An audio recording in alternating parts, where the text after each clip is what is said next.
Okay, good afternoon, everyone. So on the program, it said that I would be speaking about compassion from the perspective of the Abrahamic faiths.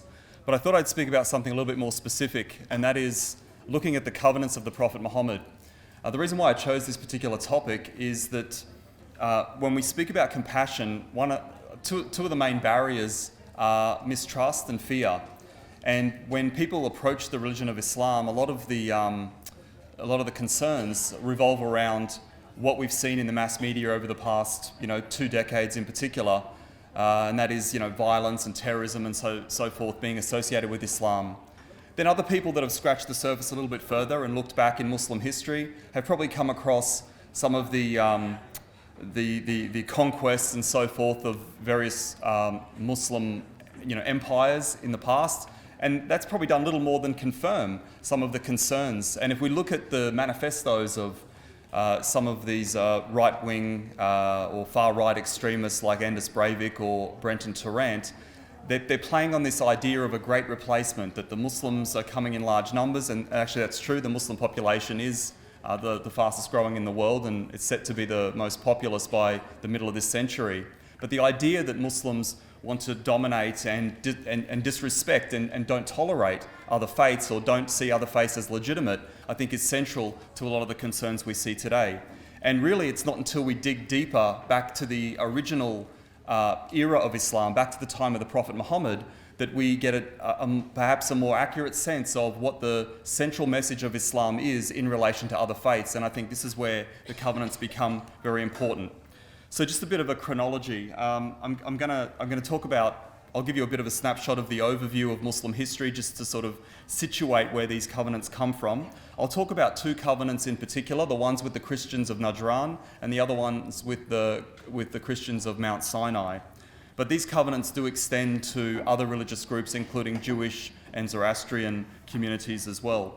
I'll talk a little bit about the evidence that we've currently gathered also, and this includes the early Christian views of being under Muslim rule, some classical Muslim views about these documents, and then also we'll talk about why it is that they haven't become a main feature in Islamic studies courses. I mean, it's not something that I studied when I did Islamic studies in my undergraduate degree, and I think some of the imams here may also say, well, we didn't study it in our schools either. So, where is it that these documents come from, and why is it that we could consider them to be authentic? A lot of the information that I'll be presenting today comes from this particular paper. This is from the journal Religions, and it's open access so that you can access this journal freely online. So just a bit of an overview. Many of you would be familiar with this history, but the Prophet Muhammad, peace be upon him, is believed to have been born around the year 570. He's believed to have received the revelations of the Quran between the years 610 and 632, so about a little bit more than a 2-decade period. Most people would know that he was born in Mecca, lived there for about 13 years, preaching the religion of Islam before he migrated to Medina in the year 622. And it's in this period, between 622 and 632, that the covenants were written. After the death of the Prophet Muhammad, we have the establishment of the major Muslim empires. First of all, the Rashidun, who were his close companions, but then really the major Muslim empire, the Umayyad Empire, which was a clan that was part of the Quraysh tribe to which Muhammad belonged, established the first major Muslim empire, which reigned until the year 750, and in fact continued on in Spain for some time after that. But it was basically overthrown by another group of Muslims called the Abbasids. And it's in this period that a lot of what we understand about Islam today was developed. So a lot of the text, the collection of the Hadith, a lot of the writings on jurisprudence and theology took place in this, what we call the classical period, basically between the 8th and the 13th century. And then, of course, we have the Ottomans coming in after that, and their empire reigns all the way up until modern times. And it's really in the post-World War II era that we have the establishment of the modern Muslim nation states that most of you would be familiar with today. But that's just a quick historic overview. So by way of introduction, what I'll be talking about today very briefly, because I've only got 15 minutes, and I've probably used a quarter of that already, I suppose. Religious pluralism and the question of coexistence, peaceful coexistence in Islam is going to be a main focus. If we look at the life of the Prophet Muhammad, peace be upon him, we can see that he had good relations with Christians. When he received the first revelation of the Quran in the year 610, he went to his wife in a state of shock. She took him to her cousin, who was a Christian, who consoled him, advised him, and supported him. Later on, when the companions of the Prophet Muhammad were being persecuted in Mecca, he sent them across the water, across the Red Sea, to Abyssinia.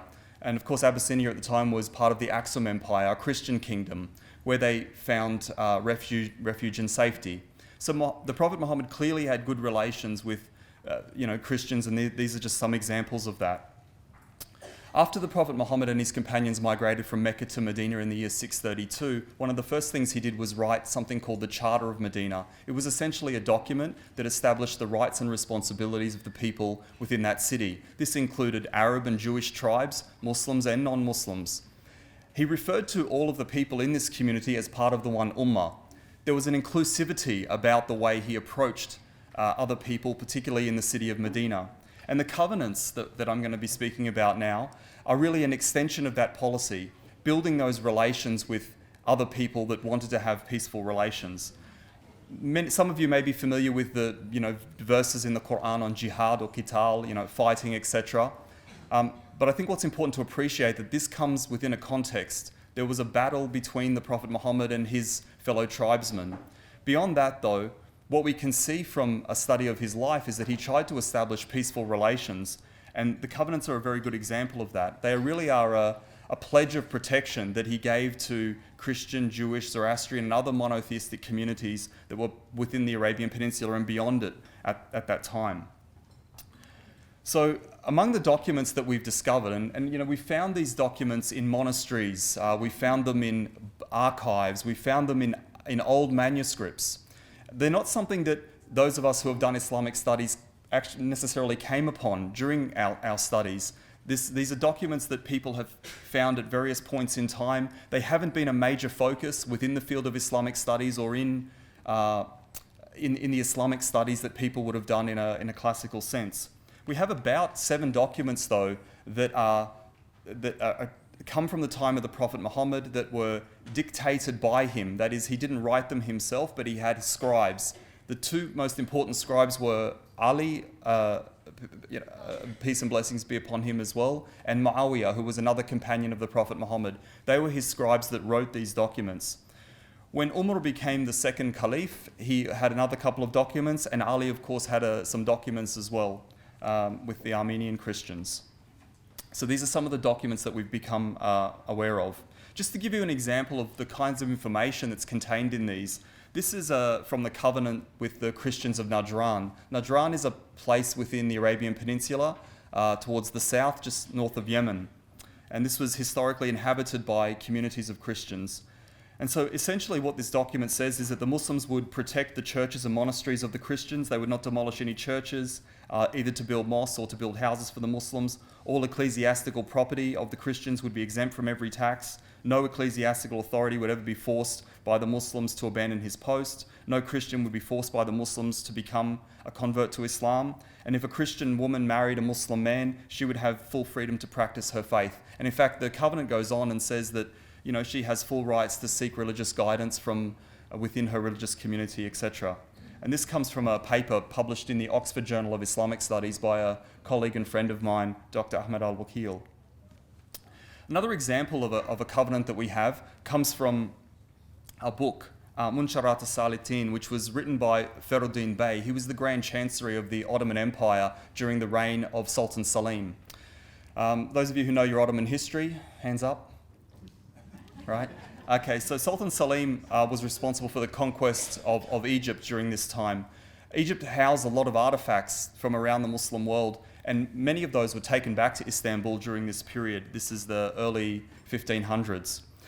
Ferruddin Bey wrote this book where he collected all of the, you could say, political documents or letters of correspondence, for example, dating from the time of the Prophet Muhammad through to the Ottoman sultans. And one of the documents that he collected was this, and that he copied into his book, was this covenant with the Christians of Mount Sinai.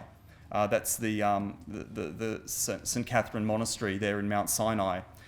So you can see, this is a picture of it here. You can see the copy of the text there and then his own writings on the margins. Now, when historians and others had looked at these covenants separately, they'd previously thought they were just sort of pious forgeries or, apocryphal.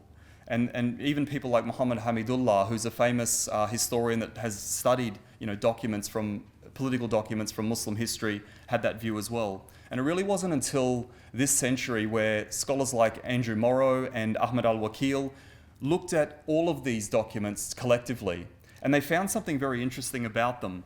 They saw that there's matching dates. So when they compared Gregorian calendar dates to the Hijra calendar dates, which is what they were originally written in, they noticed that the dates match, even to the day. And so it's hard to accept that the people who made these copies would have known what day that corresponded to, but when the calculation was done, the days matched up. There was also a lot of matching phrases within these documents, and I'm going to talk about one of those in a moment. But one of them says that anyone who violates the rights of the protected people, I will be his foe on the day of judgment. This is a repeated phrase in the covenants that we have seen mentioned by other Islamic scholars later on. We also have matching terms and conditions and lists of witnesses that sometimes include 20 or more witnesses who are companions well known and lesser known companions of the Prophet Muhammad. So putting all of these evidences together, there was a strong grounds to say that there is some case here to be made for the authenticity of these covenants. What's most important, though, is to what extent do they cohere with the Quran? Because the Quran is the primary main source, main text, main source of information about Islam. If we look at a number of the verses in the Quran, we can see a high degree of correspondence. We have verses in the Quran that say that there shall be no compulsion in religion, la ikraha fid din, that those who believe and do good deeds among the Jews and the Christians and so forth, they shall, and those who believe in God and the last day, they shall have their reward on them, shall be no fear, nor shall they grieve. Come to a common word with the followers of previous revelations. O you who reject truth, I do not worship what you worship, you don't worship what I worship, unto me my way, unto you yours. But I think one of the most important verses of all comes in the 22nd chapter of the Quran, verse 40.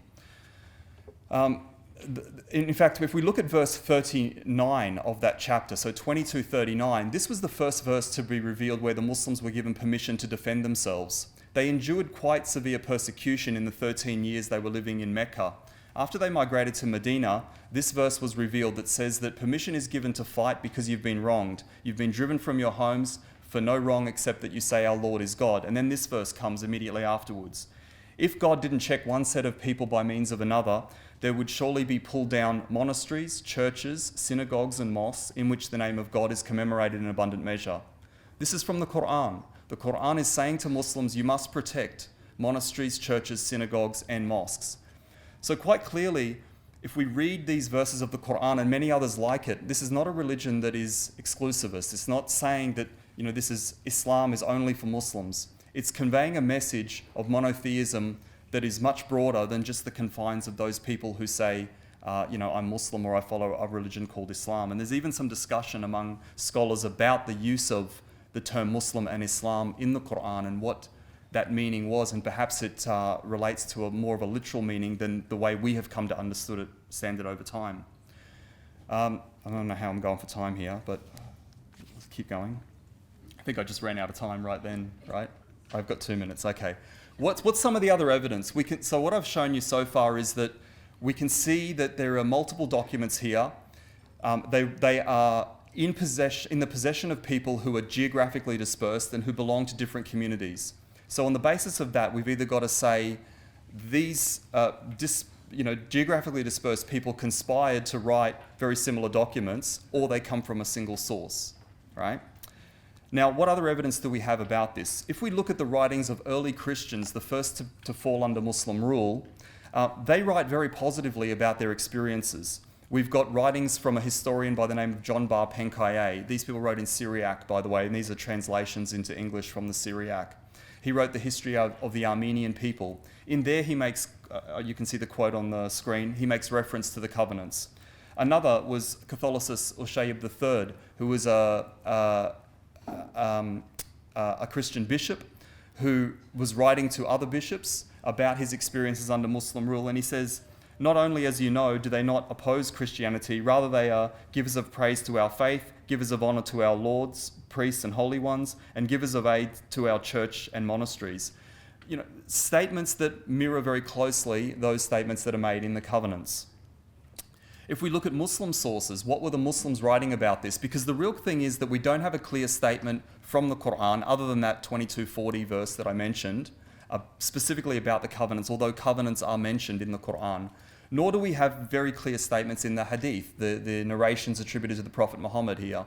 So really, we have to dig deeper and say, did any of the classical Muslim scholars make reference to these documents? And what we find is in the book Kitab al-Karaj by Abu Yusuf, and some of you, Muslims in the room may be familiar with the name of Abu Yusuf. He was a student of Imam Abu Hanifa, who is the founder of one of the most popular, well-followed schools of thought in Sunni Islam. That's the Hanafi school of thought. Abu Yusuf was responsible for writing a lot of the jurisprudence of Sunni thought. And he makes reference to this point about, if anyone harms a protected person, I will be his foe on the day of judgment. That statement is repeated in almost all of the covenants. And it's fairly well known, but what I think people don't realize is it's from the covenants that we actually get that statement. And so some Muslims will be familiar with it, but the origin of it is within these covenants. We have others such as Sha'abuddin al-Qarafi, who wrote a book, Al-Furuq. This is in the 13th century, also making clear references to the covenants as well. So what we can see here is from the time of the early scholarship all the way through to later classical period, we're finding scholars referencing the covenants. Why is it that they haven't become an established part of Islamic scholarship and the study of Islam among Muslims, including by imams and so on? They study the Quran, they study the Hadith. Few of them would say, well, I studied the covenants at school as well. Part of the reason is there was about 200 years or so after the death of the Prophet Muhammad, we see the Hadith literature starting to be collected and so forth.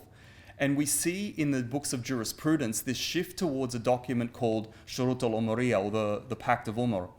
Now, this is regarded by historians as being fraudulent, as being apocryphal. And it is from this document that we get to see these more restrictive attitudes towards non-Muslims.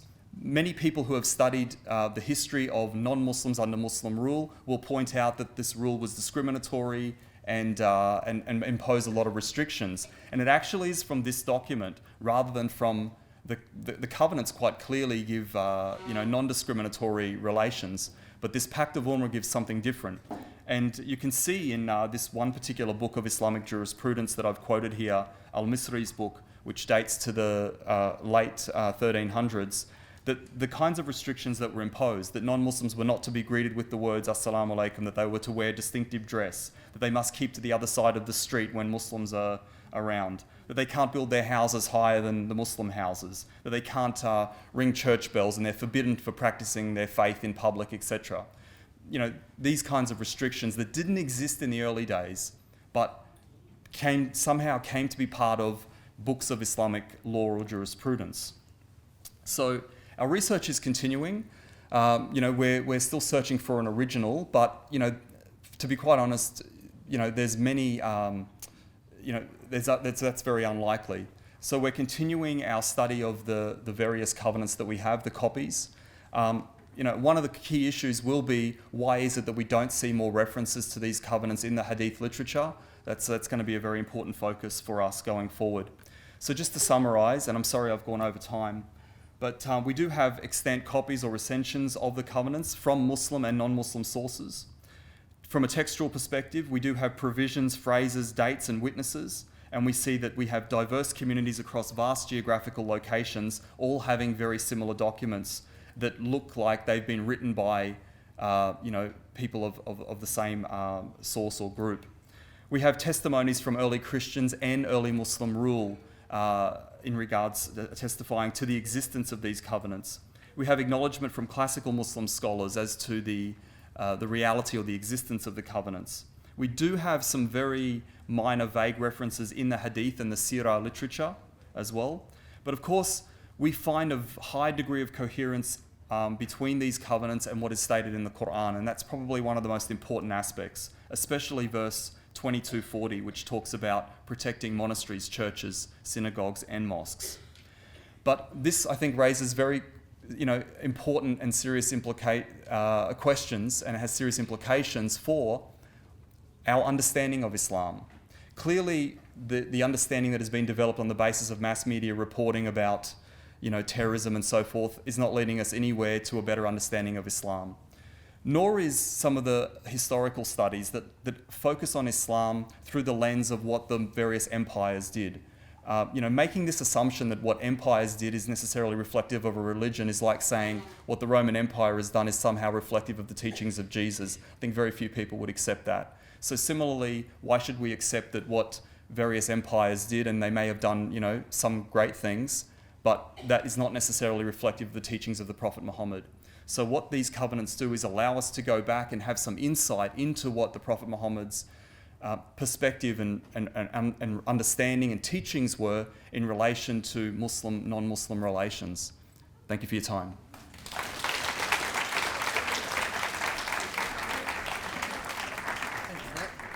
Did we get a question? Yeah, we can do one quick question here.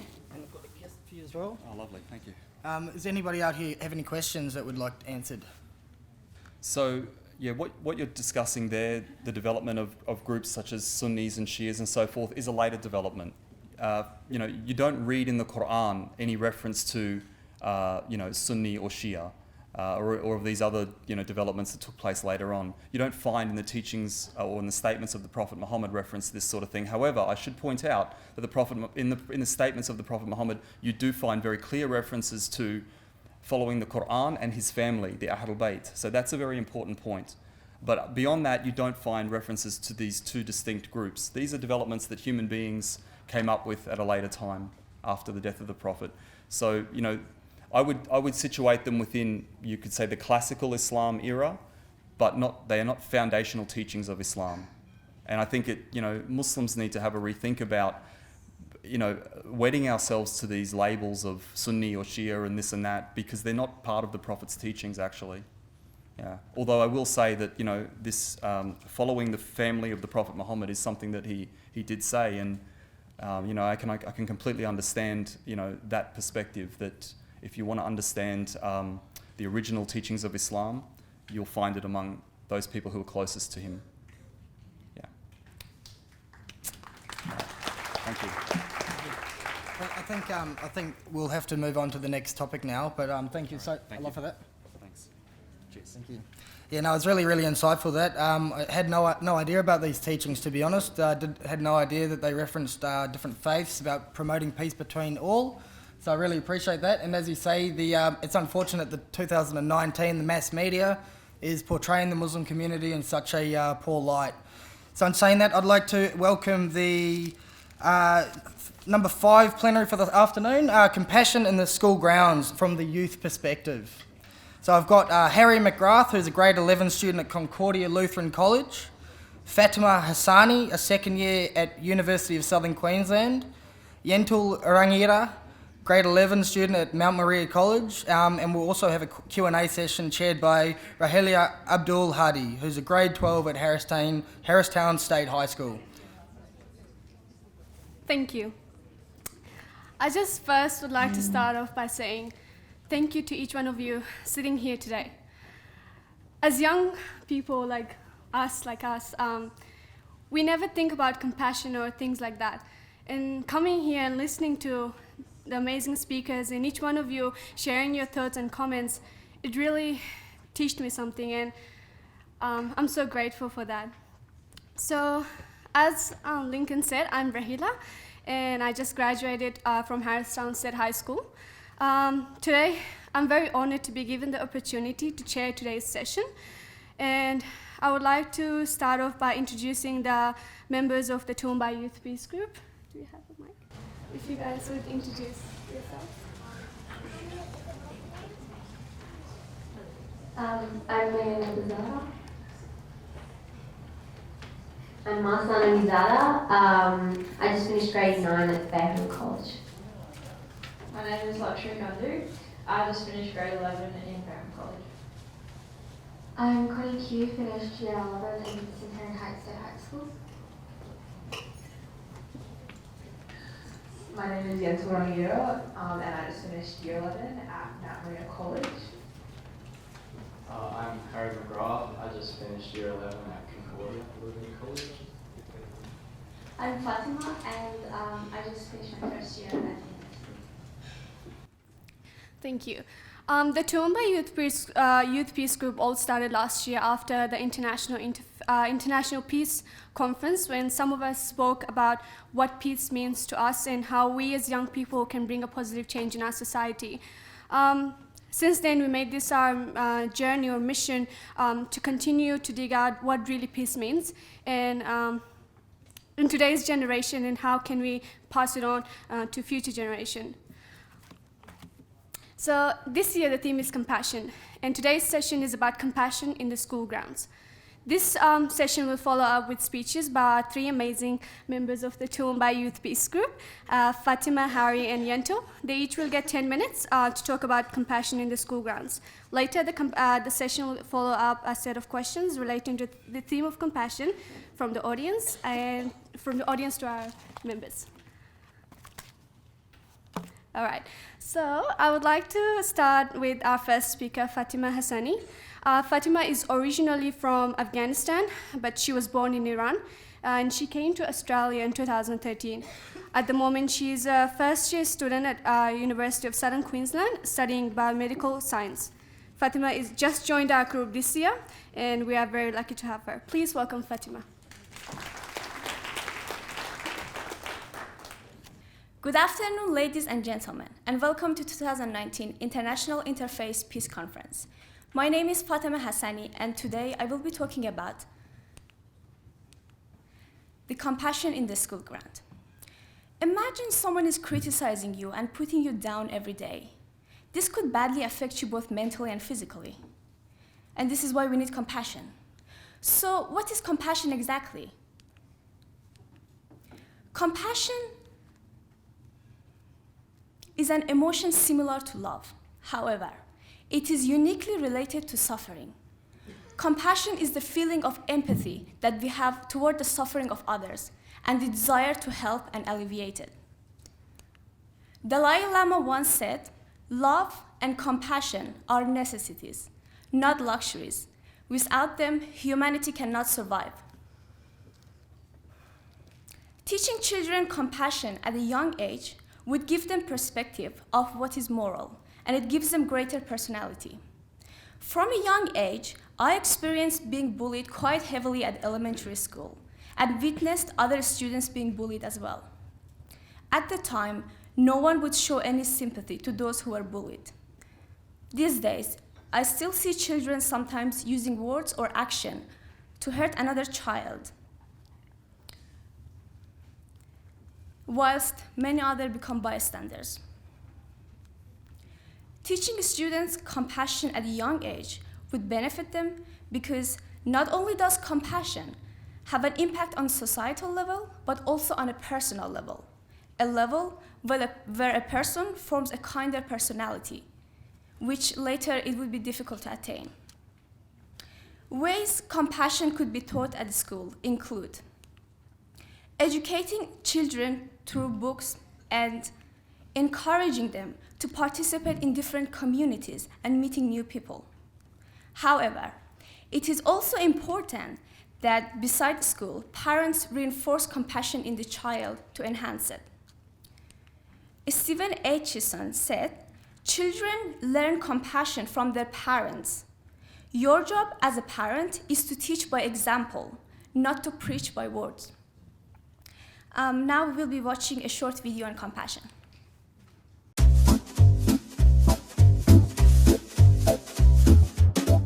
Compassion means being aware of others' needs and acting to help them. Compassionate people display the following behaviors. They think about others, not just their own needs and interests. They are receptive to the demands of others and even anticipate them. They detect others' suffering and strives to understand and relieve it. They have good thoughts about others. They do not do to others what they would not want others to do to them.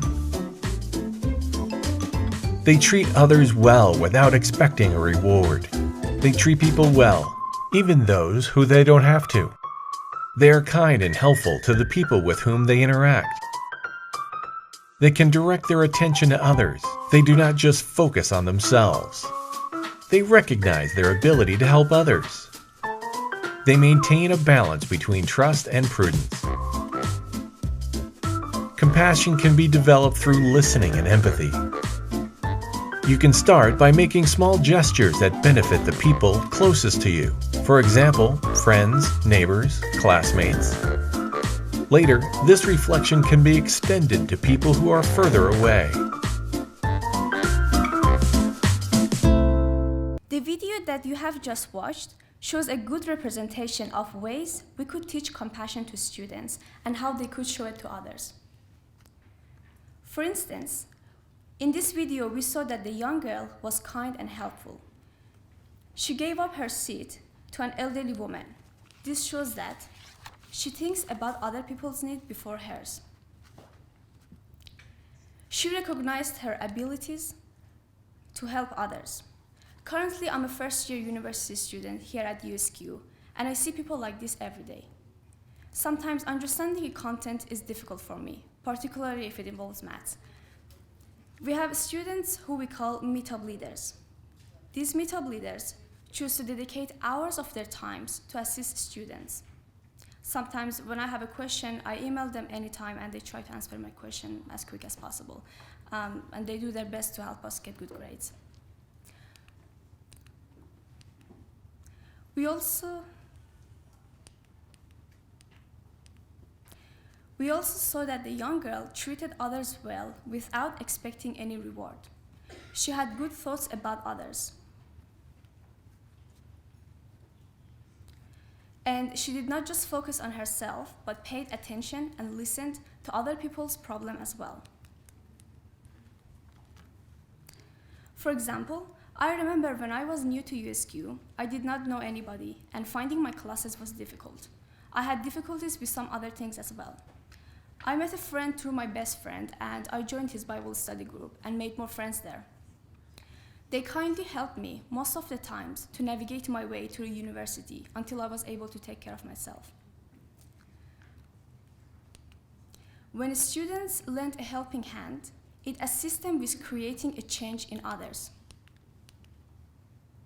I strongly believe such lesson must become a focal point in schools in order to promote and inspire significant change. Ladies and gentlemen, I'm going to conclude with a poem from a Persian poet called Hadi that my father used to tell me, which I believe has an important message about compassion in it. Human beings are members of a whole, in creation of essence and soul. If one member is afflicted with pain, other members uneasy will remain. If you have no sympathy for human pain, the name of human you cannot retain. Thank you.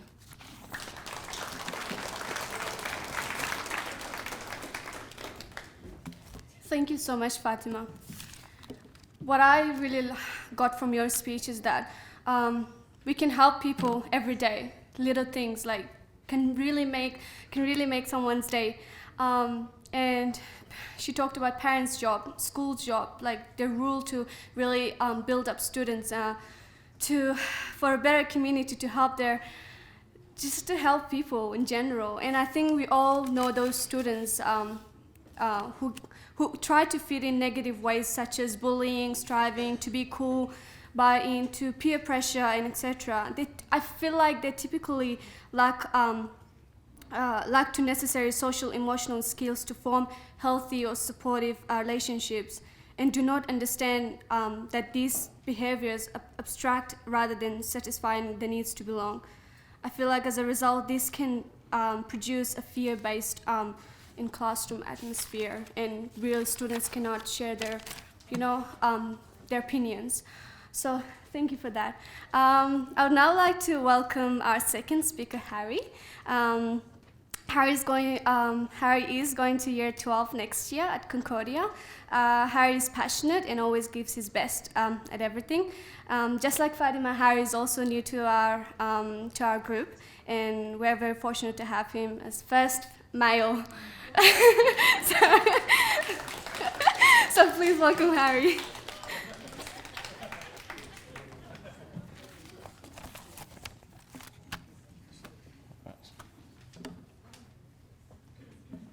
Right, so as we've said a few times now, my name's Harry McGrath and I just finished Year 11 at Concordia Lutheran College. Concordia is a Christian-based college which follows the Lutheran faith. The Lutheran religion was derived from the teachings of Martin Luther in the 16th century in Germany. Look, I don't have a faith-based belief, but I understand that compassion is part of many religions and a value that many people of faith commit to. However, as you would know, compassion is also a value held by people who do not have a religious or faith background. Compassion has no boundaries and can come from anyone who is caring, forgiving, and kind in their daily lives. Joel Lohafa is a Lutheran pastor in Chicago in the United States, and he said, "True compassion is more than saying a prayer." Lohafa was encouraging Lutherans to not only pray, but to go further and do acts of compassion in their own community. Staff and students at Concordia commit to the 6 values of the college. These are learning, courage, excellence, respect, service, and compassion. Our teachers model behaviours of compassion and support students to develop their hearts and minds as they care for, respect, support, and nurture one another. We're encouraged to serve our community, participate in acts of kindness, be caring, and be willing to help others. I would like to talk briefly about one of the special and unique ways Concordia has been able to heighten my sense of caring and compassion. During Year 9, all students go on a 4-week outdoor education camp. The camp is in an isolated area of bushland with some basic shelters, cooking facilities, and toilets. On the camp, we aren't allowed to take any mobile devices and only have contact with the outside world through letter writing and a mid-camp visit from our families. Before we even go on camp, some students are quite anxious about being away from their family for a month, and some are afraid of not being able to chat with their friends on social media for 4 weeks. Others are fearful of how they'll cope. Before camp, we start to learn about compassion so that if we see other students who become upset, we can show compassion towards them and support them. Once we're at camp, we are met with personal challenges through things like the high ropes course, cooking and providing for ourselves, and solo, where you get dropped off in the wilderness all by yourself for 24 hours. Some people become emotional and upset during the camp, and we learn to be patient, caring, and compassionate with each other. Before I finish off, I'd like to share with you this. Different things affect different people in different ways, so we need to be compassionate. Thanks for listening.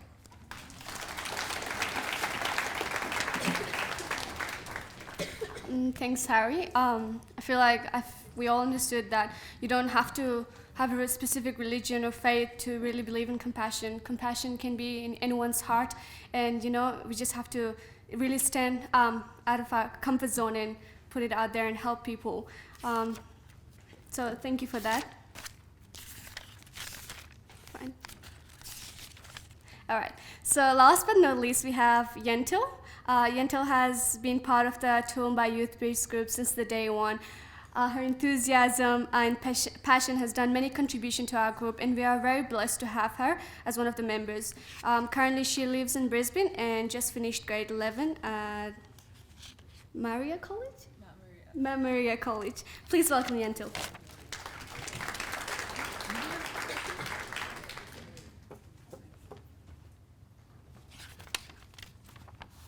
Good afternoon, everyone. In commencing my speech today, I would like to acknowledge the first peoples of this land, the Jarawa and Gaiba people, who occupied, cared for, and nourished the space in which we gather today for countless generations. I'd like to pay my respects to the elders past, present, and emerging. My name is Yentil Rangira, and over the past couple of years, as the Toowoomba Youth Peace Group has evolved and grown to be what it is today, it has given me the greatest pleasure to have had the opportunity to meet so many of you, the like-minded people of goodwill, united through the desire to continue to maintain and further grow a culture in Toowoomba of peace and harmony. I, along with the other members of our group here today, feel blessed to have the ongoing support of the Pure Lands Learning College community, and this support has allowed us to grow in our efforts to discover and realise what is important to us, and collectively, what is important for the young people of Toowoomba. It has allowed us to join with all people of goodwill in our city and to do something to make it an even better place. As I began thinking of compassion and the role it plays within school communities, I realised that compassion may be the single most important yet unrecognised quality within school grounds. Schools are about many things to do with learning and achievement: lessons, study, exams. But they are also places where people are formed as social and as spiritual beings.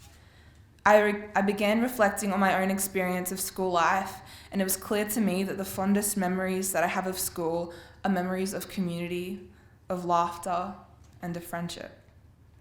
The times when I have been the most greatly challenged and supported are through the connections I have made with other people and the efforts I have made to be a good friend to others. Flourishing schools are founded on building authentic relationships with other students and with our teachers, and this enables us to become the best we can be. Without these relationships and connections, people get lost. The thing is, these relationships are deeper than ideas or rules or superficial patterns. These transformative relationships are grounded in compassion. They begin with allowing ourselves to feel what other people feel and to respond to them in ways that we would wish for them to respond to us. In many ways, it is all too easy to make the pursuit of compassion someone else's responsibility. It is all too easy to decide that being a compassionate person is yet another item on the list of expectations, like wearing our school uniform, getting our work done on time, being punctual, and showing respect. Today, I would like to challenge this view, because compassion takes us deeper into what it means to live full lives and create peaceful communities. Compassion invites us to both see and feel beyond our own personal experience, to become aware and responsive to another person's story. Within my own school, it is not hard for me to notice how compassion grows a safe and caring culture amongst students and teachers. However, there are also occasions when the lack of compassion creates an environment where people feel undervalued and discouraged and are afraid to truly be themselves. As young people, the challenges of giving our best to achieve academically, care for our well-being, our friendships, and relationships with family, along with discerning a future career, can be at times overwhelming. We are called, nevertheless, to be mindful of our blessings, our gifts, and the support we receive daily in our daily lives, so we can be inspired to extend compassion to others. In school communities, it is the responsibility of everyone, leaders, teachers, students, to ensure that the community is one of compassion. This means that diversity and difference are not simply tolerated, but more importantly, celebrated.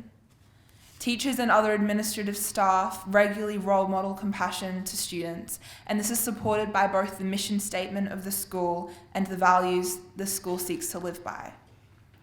But these values have to be expressed on a daily basis in compassionate actions, through words, actions, and the humble pursuit of connections which are life-giving. Often in school communities, we are told to put on our hats, to pull up our socks, to remember to wear our blazers, to hand in assignments on time, to be punctual, along with a whole list of other requirements outlined in our school rules. This is fair enough because these are the small things that ensure the big things in the life of the school can be realised. I believe that if a school community was to make even more of a focus on compassion for one another in the environment, at the level of feeling and values, then we would live far more meaningful lives. The ripple effect would be that kind, thoughtful, selfless, understanding young people with integrity would be nurtured and encouraged to have a positive impact on our entire community. Schools have a great opportunity to nurture friendships, leaders, mentors, and mostly they have an opportunity to encourage students to be fully human. We each have an identity, a purpose, and we are each on a journey to discover who we are and how we belong. Let us celebrate and accept each other and cultivate a desire to help each of us grow and reach our potential. The beauty of creating a compassionate environment within schools is that it stretches us young people to move beyond what is familiar and to welcome all people, those who are the same as us, and also warmly embrace those of different backgrounds, to share in a positive schooling experience. Schools are powerful places where lives are transformed, where for the few years in our lives that we spend in school, we may be united a group of young people, and perhaps take this forward in the lives we choose to live. School culture, expressed through songs, through sporting carnivals, where everyone is encouraged and celebrated, through the performing arts, through prayers or mission statements, and through rituals that celebrate people and their success, big or small, in a spirit of gratitude, has the power to grow good people and good communities. And at the heart of this, I believe, is the openness to feel what others feel and to value their happiness as our own, that is, to cultivate compassion. I'd like everyone, whether you are currently attending school or not, to think of your own experience of school in your own life. I think we can all agree that schools can both be places of community or places of isolation. It's also important to recognize compassion in all its forms, including compassion towards the environment. May we seek to promote a flourishing community of natural beauty. May we cultivate and turn our collective human intelligence towards solving the problems of environmental destruction, and do it in such a way that promotes human flourishing at the level of values. I have noticed in my school, like perhaps all schools, people dropping and walking over their rubbish without picking it up, or not respecting school property or others' belongings, and this becomes the responsibility of others to fix these issues. Perhaps we are all guilty of this at times, but I believe that appealing to people's sense of beauty and the desire to create a beautiful and sustainable environment may encourage all of us at the level of compassion to take responsibility for doing our bit. I believe that one challenge is to focus the collective generate energy within the youth community in schools, to focus the energy and positivity through cultivating compassion. How can we encourage people to show compassion, to look beyond their own desires, and to be excited at the opportunity to build beautiful communities and a beautiful environment? Within my own school, I want to help create more opportunities for young people to interact with each other, to discuss the matters that are important within youth culture. I want to explore what might be possible. Within my own school community, we are given many opportunities to cultivate compassion. However, I feel that that might be even more opportunities in which diversity may be acknowledged and celebrated. One philosophy I strive to live by is the belief that above all forms of division, above all forms of isolation, above all levels of greed, the ability to feel what others feel and to respond to this creates communities of peace and joy.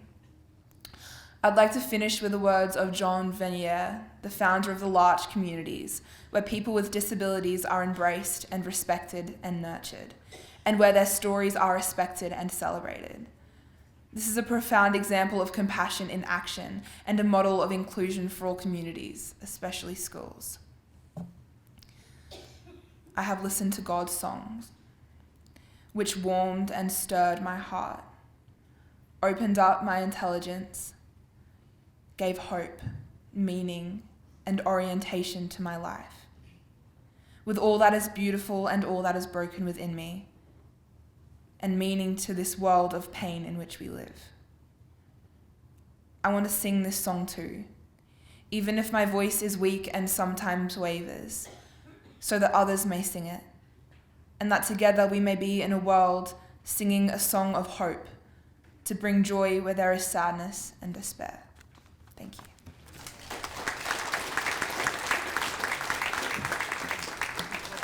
Thank you, Until. I'm really inspired by your speech, and I'm sure everyone else sitting here today really learned something. So thank you. Well, that concludes our 3 speeches. Now, if you guys have any questions, our members are here to answer. First.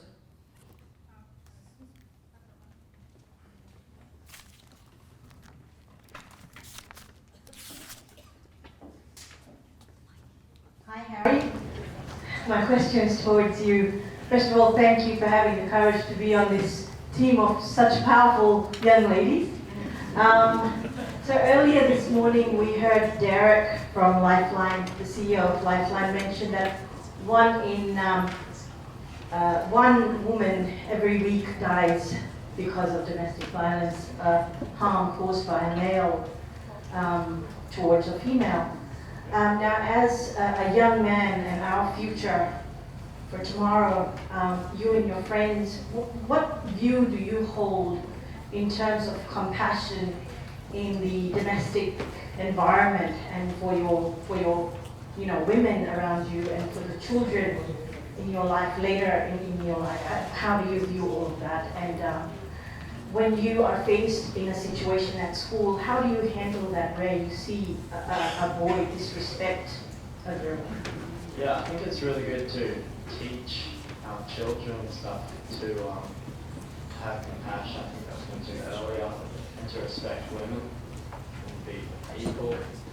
And if we see something like that in the school grounds, which isn't actually very often at Concordia, but I think it's important to step in, because it's just as bad being a bystander to that kind of thing as the person that's doing it.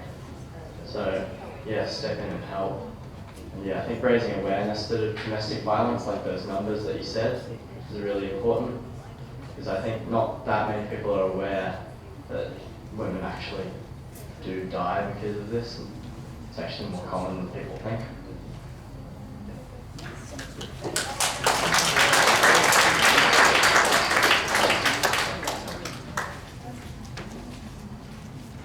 Hi, my name's Rane.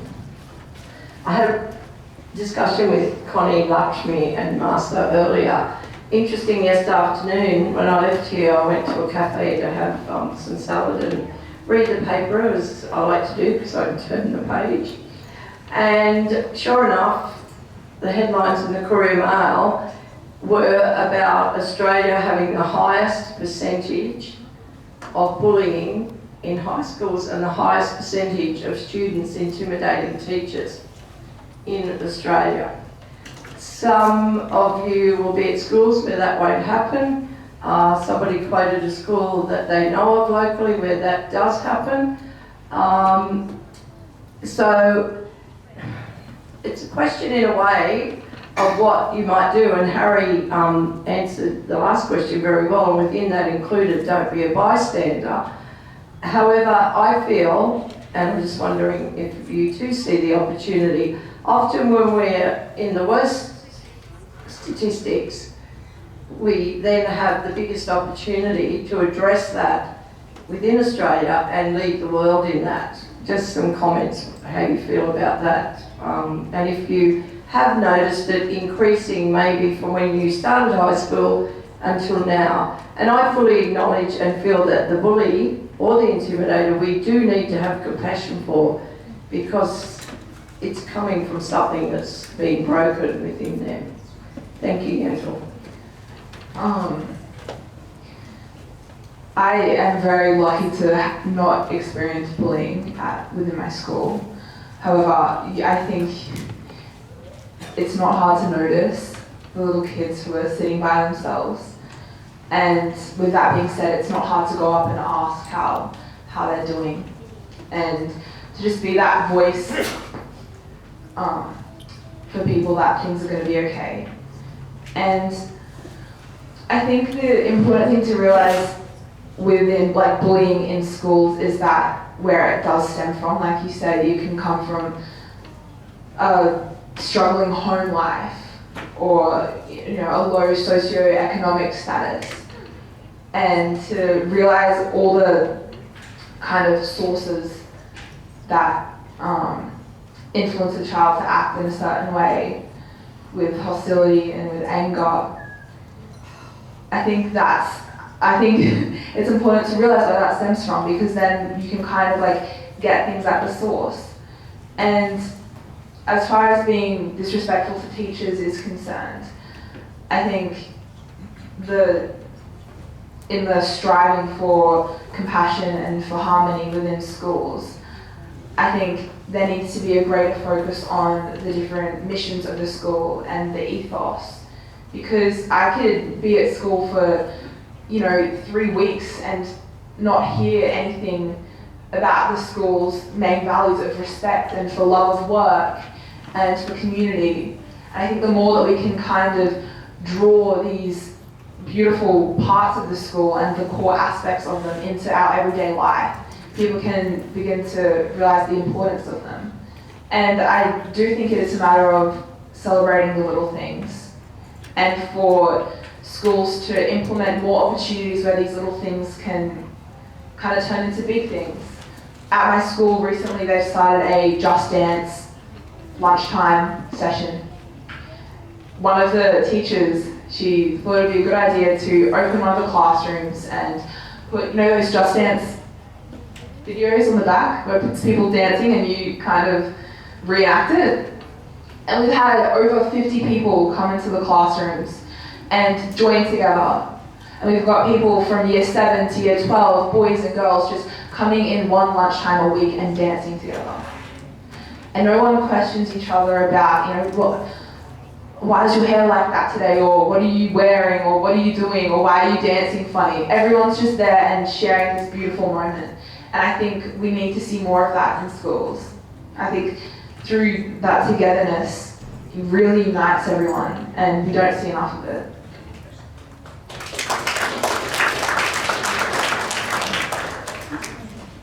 Hello. I just wanted to say, I've got a question, but I'm a teacher. Well, I'm questioning about whether to go back to teaching once I finish maternity leave. I came into it as an adult and spent 2 to 3 years teaching in a mainstream school, South East Queensland public school, fairly privileged kids, fairly monocultural white school.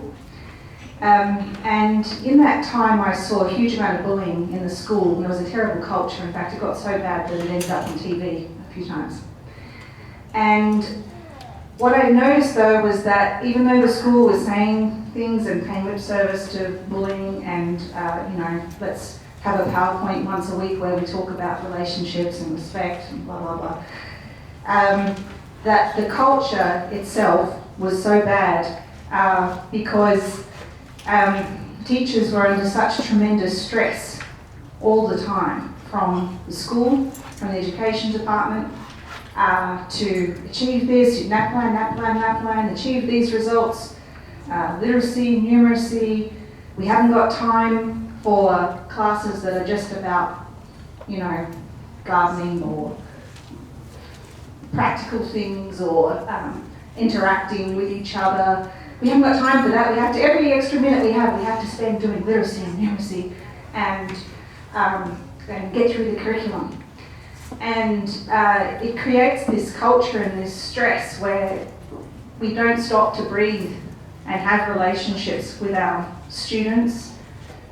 We don't have compassion for ourselves as teachers, in our staff rooms, for each other. The way students were spoken to in that school made me sad. I didn't want to see a day when my daughter would grow up and go to that school and be spoken to in that way by school leaders. And I'm speaking very bluntly here because I know that that's not the only school where that happens in Australia. And I am my point that I wanted to put to you and just see what you thought is there a deeper systemic problem here that is about the fact that our education system is really sort of around this industrial system of just push these kids through, churn them through, get the best results, and it just hasn't got its eye on the correct frame, on the correct point. Great comment. Maybe the Rahila, you might have an answer to this. Sorry, it didn't respond. I was just going to respond. So at Fair Home, I feel like we are a small school, so we're pretty lucky with that. And we get to connect with the teachers. By the end of our schooling years, we're basically friends with our teachers. And I think that's a really nice relationship to develop.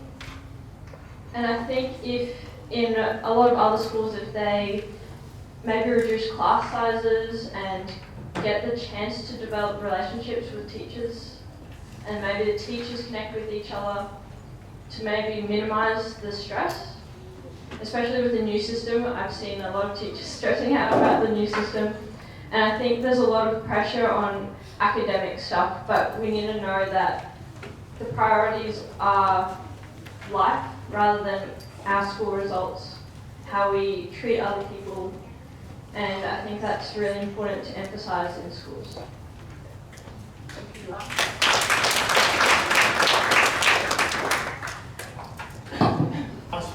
Oh, I'm sorry, my question is, would you be willing to have these relationships discussions at schools? Like, what you do now, for a start, I mean, your faith, your parents' faith is not necessarily the faith that you end up with in the end, I have to say.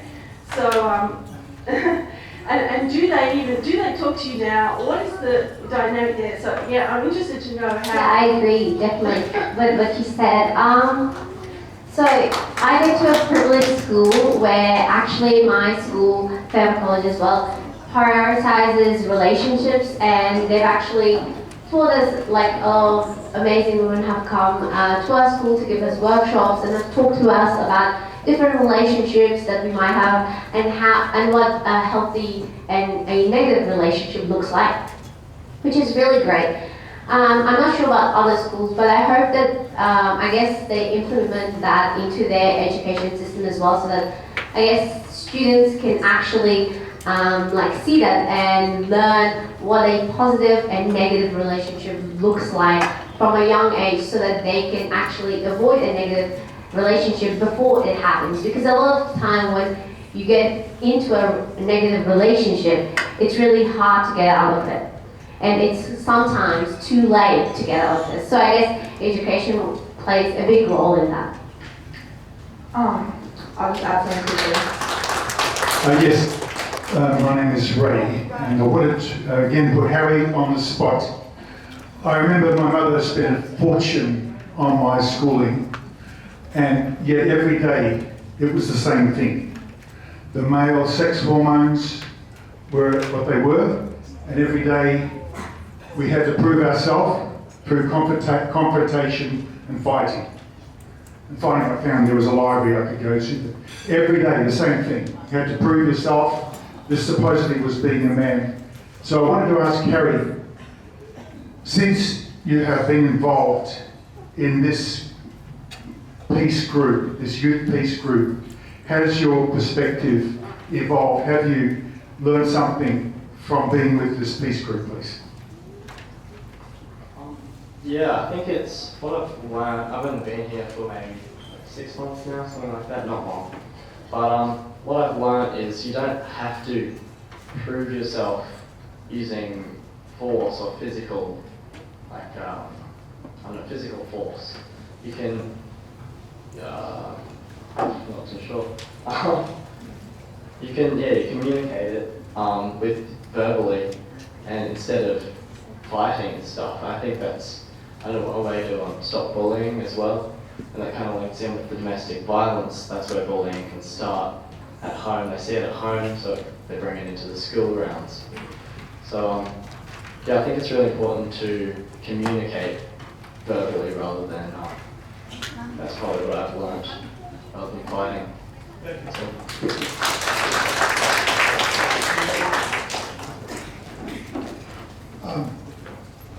When I look at you young people as an old fossil, which I am, I feel a sense of guilt.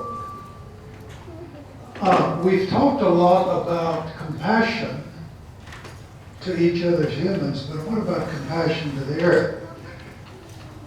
Over a period of time, the last few months, a young girl from Sweden has been speaking up.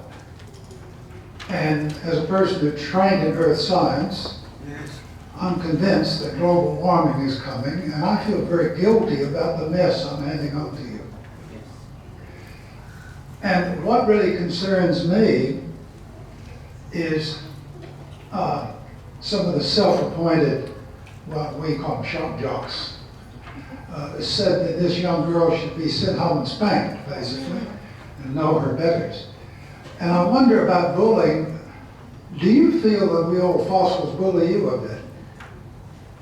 Are you able to speak up to us? Because I thought that young girl was speaking truth to power, and we needed to hear her.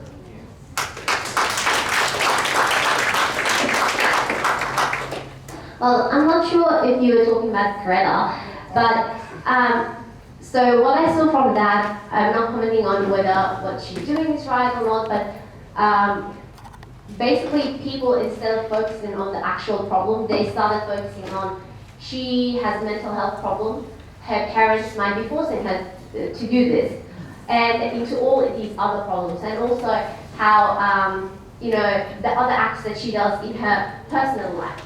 So people started focusing on that and putting her down and shutting her down instead of actually focusing on the actual problem that she was trying to advocate, which was that climate change is real and we want a solution.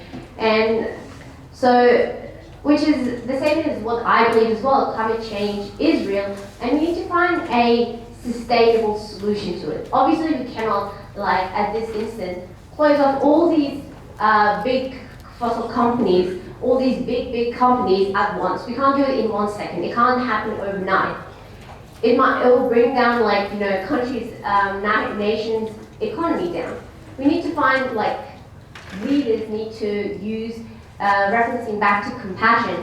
They need to decide with compassion so that their decisions are moral and humane.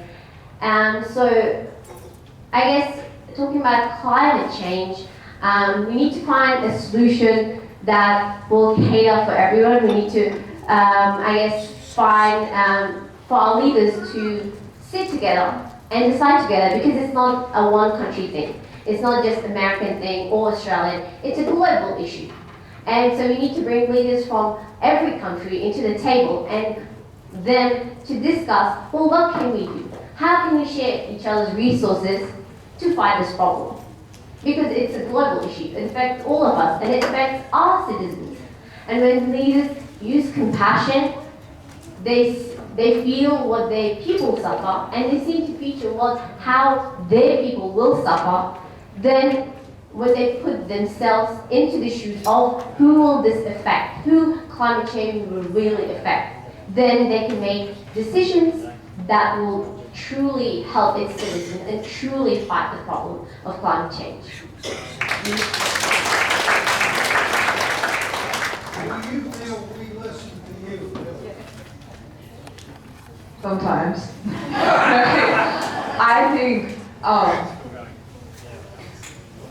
as being a young person, I feel very blessed to be part of a culture where the issues of climate change are no longer a taboo, or everyone's kind of scared to talk about it. I think that I feel very proud to be a part of this generation where we've kind of realized that if these major corporations and these major political bodies aren't going to help us make change, then we can instigate it ourselves. I think I feel very proud to be part of some really proactive communities where we'll go around and pick rubbish up and talk about the ecological crisis and not make it the last topic talked about during a day. And yeah, I'm not too worried because I think the power of young people is truly amazing. And I think over the next few years can start to have a greater impact globally on issues of climate change. So, we can, I guess, focus on all the devastation and all the damage that's being put on our earth, or we can work towards creating solutions. And I think that I see that every day, people, starting new kind of initiatives of recycling. And even just yesterday, my sister was talking about, how she's not going to buy any new clothes. She's just going to only buy clothes from op shops now to live more sustainably. And I think that is a massive cultural change. And I think that will continue to, be cultivated as we go further into this issue of climate change. So I'm not too worried. I believe in the power of young people. That's some fantastic words. We've got a few minutes left, and I think one thing we might touch on here really quickly is if each of you would give us an example of a time where you've practiced compassion in school, and perhaps you guys are on this side, a time where you've also taught compassion to somebody else. Sure. Do you want to start? At our school in Fatemeh, there hasn't. It's a very good school, and I haven't seen anything wrong. But in primary school, I went to another school, and I did see some signs of bullying. There used to be, when I first went to school, I saw a guy who always sat alone, and he didn't have any friends. So, and I used to play a handball and stuff. So one day I thought I could help him. So I went and talked to him, and I helped him find friends. And he continued on being socializing, and he was happy every day coming to school, and he was enjoying his environment. Yeah. So I believe in compassion, in a cycle of compassion in society. So I believe that if we, if we show acts of compassion to others and not desire for anything back, and instead actually ask them to be compassionate to someone else, then it's a societal cycle that will go on. So the compassion is a society that is filled with compassion. What I've done, so at the start of this year, I did a project with Toowoomba Regional Council's youth leaders. Our local government, Toowoomba Regional Council, they have a youth program that they run for every year for around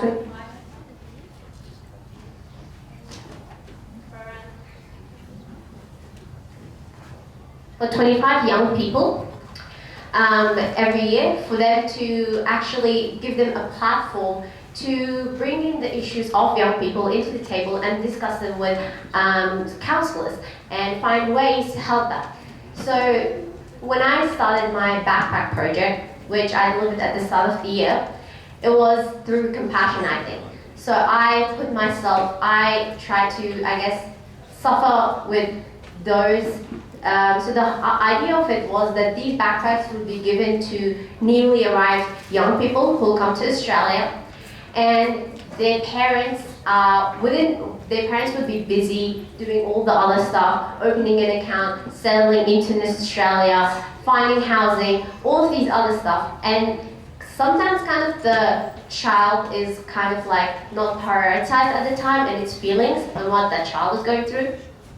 And when a kid is like admission enrolled into a school, the school gives a list of books and items that most students in Australia have. For example, lunch boxes, bottles, stationery, that most students in Australia have when they go to school. So I kind of use compassion to feel what these children will feel when their parents wouldn't know what all these new items are. Maybe it was in their previous life, in their previous country, they did not have to buy these things.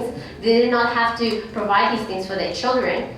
So these parents are burdened with these new things that they have to do as well, added burden. And the children also, if they can't get these things and they go to school, they already don't know any English. They might look different from their peers as well, and they don't have any friends either. So they're going into school, they don't have any of these stationery, they don't have any lunchbox. So it also kind of excludes them in some way.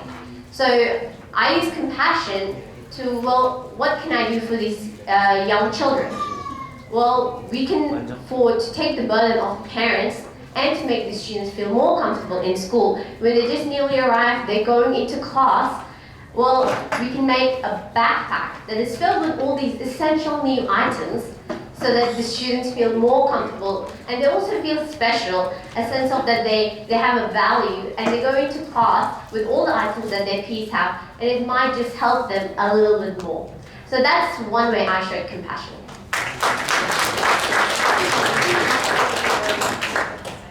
So at school they give us the opportunity to volunteer for Rosie's, and I got to be a part of that. So it felt like a small way, but I know it was a big impact. Oh, sorry. Rosie's basically is for people who are homeless, and we provided breakfast for them every Sunday, once a month. And so we barbecued some breakfast, and we got to serve them drinks every Sunday, and I was a part of that, and it felt like a small thing in my life to be doing, but I know it created a big impact for these people, so I was grateful to be a part of that. Just going over time a little bit there. But that was really, really nice of you, all of you, to come up on stage today and have a talk. Very, very brave of you all. You've got some really, really compassionate young children here, and it's quite a good thing to see the future of the direction now the young people are going. So absolutely round of applause for these people here.